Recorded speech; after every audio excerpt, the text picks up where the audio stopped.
olaylar hakkında, özellikle İran-Amerika arasında baxışınız nədir, münasibət nədir? Acaba 48 saat Trump yeniden İran'a vaxt vermiş, deyir 10 günü ki mən vermişdim. Son 48 saatdayıq, son 48 saatında indi son demək olar 15-20 saatındayıq. Gerçekten Trump dediğin əməl edəcək ya İran bu Hormuz boğazı məcbur olub açacaq, açmasa nələr gerçəkdən bu coğrafiyanı bəkləyir və Trump dediğin tutacaq İranı bir çölə çevirəcək və bu halətdə bizim görevimiz nədir? Media olaraq, millət olaraq, təşkilat olaraq, yəni ən o demək olar hassas dəqiqələrdəyik, belə saat da demirim. Elə öncə Yunus bəydən işləq, sonra da buyurun Sayın Yunus Şamzaklar.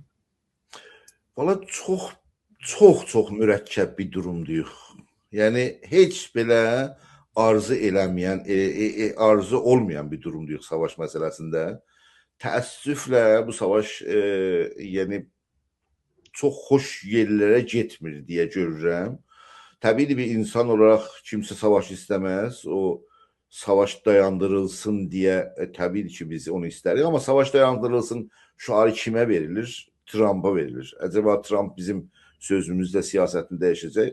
Elə bir şey olmadı gördük. Amma bizim məsələmizdə bu savaş hara gedə bilər deyə dəyərləndirməyimiz lazımdır. Savaş iki yola gedə bilər.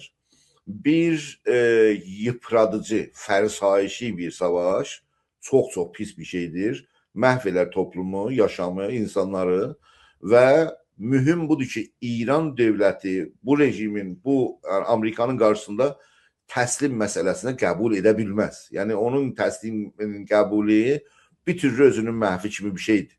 Yəni inancı da yoxdur. Yəni bunlar bunu bir kəlləsindən vurub gedib indi bu aşağıda olanlar insan qorxulu olanı danışsınlar, hələ qalsın ki, geçsinlər olanı barışsınlar.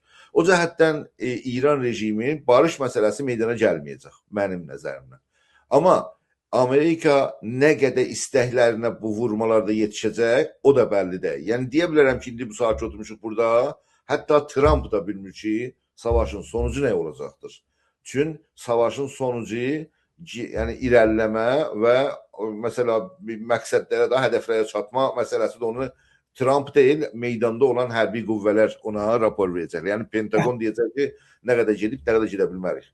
Trump'da bu istedad var. Həqiqətən bir dana böyük bir təhlükə vardı ki, taktiki atomi muşəklərlə zadla İranın bu Xark məsələsində oranın bir azad etməsindən istifadə eləsinlər. Bu çox böyük bir sarsıdıcı və çox böyük bir faciəli bir şeydir ki, İranın cünubu üçün bu Cəzirə-i Xark bir şey Hormuz oradan Hormuz boğazının vəziyyəti bizdir ki, çox uzun bir bölgədir. Yəni yalnız bir də o uzun bölgəni ələ keçirmək lazımdır. O uzun bölgəni ələ keçirmək yəni yalnız bu vasitədə deyil, yəni qara güclər, Niruy Zəmininin meydana gəlməsi və filan. Oranı Niruy Zəmini ilə vuracaqlar və ya məsələn taktiki atomi muşəklərlə, bombalarla filanla onu bilmirəm. Trump'dan hər nə işləsən gələr. Yəni həqiqətən bunun dalqabağını da keçmək olmaz. Hətta onun sözlərini də düzgün analiz etmək mümkün deyildir. Bu bir gün belə deyil, sabahsı o başqa söz deyir. Amma baxın, bir tərəfdən də bunu demək lazımdır. Yəni bir tərəf dedik sarsıdıcı bir savaş və Amerikanın qələbə çalmaması, yəni rejimi dəyişməyə qədər getməməsi vardır.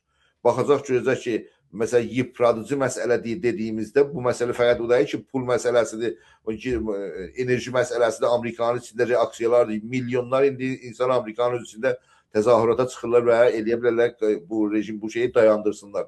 Yalnız Amerikada, başqa ölkələrdə də çox ciddi və isti reaksiyalar vardır. O cəhətdən bilmirik ki, yəni haricəyəcək. Hətta Trump da dedim bilmir. Baxdı ki, mümkündür bir yerdə sıxıntı o qədər çoxalar ki, Trump'a məcburla orada dayana, orada dayandığı nə qədər qazanıbsa o qədər qazanıb geri çəkilər.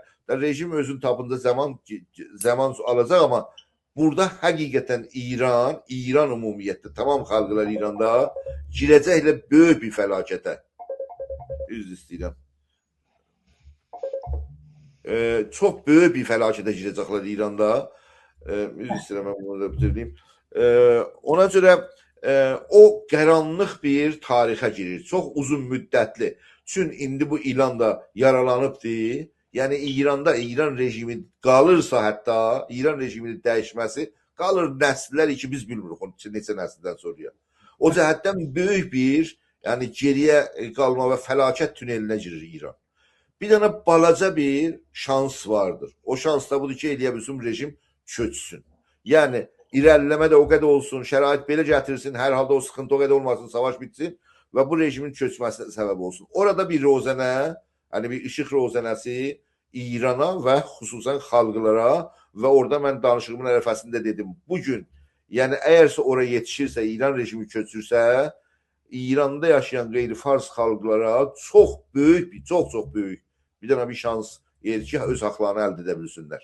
Savaş gücü sərkub olub, savaş müəzzəməsi məhv olub, ruhiyyə nabud olub, savaşçıların, sipahın, ordunun filanın tamam ruhiyyəsi məhv olub. Çünki əgər oraya yetişsə ki, rejim köçsün, onlar qorxudan bəllidir. Hər kəs öz siçan yuvasını axtaracaqlar, gəlsinlər filan. O cəhətdən orada böyük bir şans qeyri-fars xalqlara yaranır ki, bölgələrin mərkəzçilər İranda bir kontrol ələ geçsin deyə, şərait uyğun olsun deyə xarici, o zaman xarici dövlətlərin müdaxiləsi, yəni deyək Sazman-ı Milləl, Birləşmiş Millətlərin müdaxiləsi bəlkə mümkün olacaqdır. O şəraitdə ki, mən istərəm ki, o şəraitdə, o dövrani quzar dövründə Sazman-ı Milləlin kontrolü, İran Sazman-ı Milləlin kontrolü altında bu geçiş devrini aparsın, İranı məsələn məclis intixabatına harapa aparsın, amma hər halda İranın iç qüvvələri yox, yəni Birləşmiş Millətlərin tərəfindən bəzi güclər İranda yəni əmniyyəti vəziyyəti kontrol eləməyə gəlsinlər. Orada yəni bir ümid rozənəsi vardır, amma olacaqdır, olmayacaqdır. Hara gedəcəyik? Gələcək həftələr və hətta gələcək aylar bəlli olur.